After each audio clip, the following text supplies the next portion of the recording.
ప్రభువైన యేసుక్రీస్తు కృపను బట్టి అందరికీ శుభాలు వందనాలు తెలియజేస్తున్నాను. ఉదయకాల సమయంలో దేవుని యొక్క వాక్యం చదువుకుందాం. ఆదికాండం 16వ అధ్యాయం 8వ వచనంలో హాగరు తన యజమానురాలైన షారాయి దగ్గర నుండి పారిపోతూ ఉన్నప్పుడు దేవుని దూత అడిగినటువంటి ఒక మంచి ప్రశ్న, ఎక్కడి నుండి వచ్చావు, ఎక్కడికి వెళ్తున్నావు? అలాగ అడిగినప్పుడు హాగరు ఉన్నది ఉన్నట్టుగా నేను నా యజమానురాల దగ్గర నుండి పారిపోతున్నానని చెప్పింది. యజమానురాల దగ్గర నుండి పారిపోవడానికి కారణం ఏమిటంటే కొన్ని శ్రమలు యజమానురాలు పెట్టినందువల్ల శ్రమలు తప్పించుకోవడానికి పారిపోతుంది. ఈ దినాల్లో మనము కూడా మన యజమానుడైనటువంటి దేవుని చేతి నుండి మనము కూడా తప్పించుకుని లేక దేవుని చేతిలో నుండి మనము దూరం అయిపోతూ ఉన్నాం. కొన్ని శ్రమలు వచ్చినప్పుడు, కష్టాలు వచ్చినప్పుడు, ఇబ్బందులు వచ్చినప్పుడు దేవునికి దూరం అయిపోతున్నాం.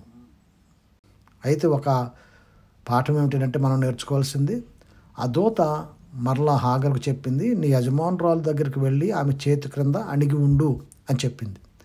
కారణం ఏమిటంటే మన యజమానుడైనటువంటి దేవుని చేతి క్రింద మనం ఉంటే మనకు భద్రత, కాపుదల, సంరక్షణ.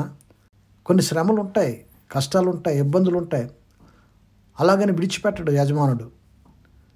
అయితే శ్రమలు వచ్చినాయని, కష్టం వచ్చిందని, ఇబ్బంది వచ్చిందని దేవుని చేతుల నుండి దూరం అయిపోయి దేవుని సన్నిధికి దూరం అయిపోతే ఇంకా భయంకరమైనటువంటి పరిస్థితులు మనం ఎదుర్కోవాల్సి వస్తుంది.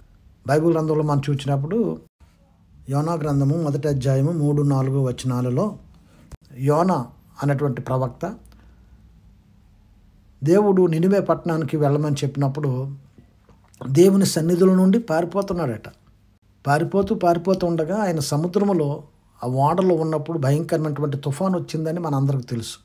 కనుక దేవుని సన్నిధుల నుండి మనం దూరం అయితే తుఫాన్లు కూడా మనం ఎదుర్కోవాల్సి వస్తుంది. తుఫాన్ లాంటి పరిస్థితులు మనం ఎదుర్కోవాల్సి వస్తుంది. కనుక చిన్న చిన్న శ్రమలు అవి మనల్ని ఏమి ఇబ్బంది పెట్టవు. కానీ అయితే యజమానుడైనటువంటి దేవుని చేతి క్రింద మనం ఉన్నప్పుడు ఆ శ్రమలలో నుండి ఆయన మనల్ని తప్పిస్తాడు. అయితే చాలామంది ఈ దినాలలో దేవునికి దూరం అయిపోయి, దేవుని సన్నిధికి దూరం అయిపోయి, వాక్యాన్ని మర్చిపోయి, ప్రార్థన మర్చిపోయి, ఈ లోక సంబంధమైనటువంటి వాటిలో చాలా ఇబ్బందులు పడుతూ ఉన్నారు. కనుక మరొకసారి మనమందరం కూడా దేవుని చేతికి అప్పగించుకుందాం.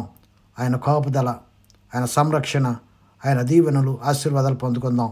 ప్రార్థన. పరిశుద్ధమైన తండ్రి, ఘనమైన దేవా, నువ్వు అనుగ్రహించినటువంటి వాక్యాన్ని బట్టి నేను స్తుతిస్తూ గణపరుస్తూ ఎల్లప్పుడూ నీ చేతి నేడులో మేము బ్రతికే భాగ్యం దయచేయమని యేసు నామములో ప్రార్థన అడిగి పెట్టుకుంటున్నాం తండ్రి. ఆమేన్.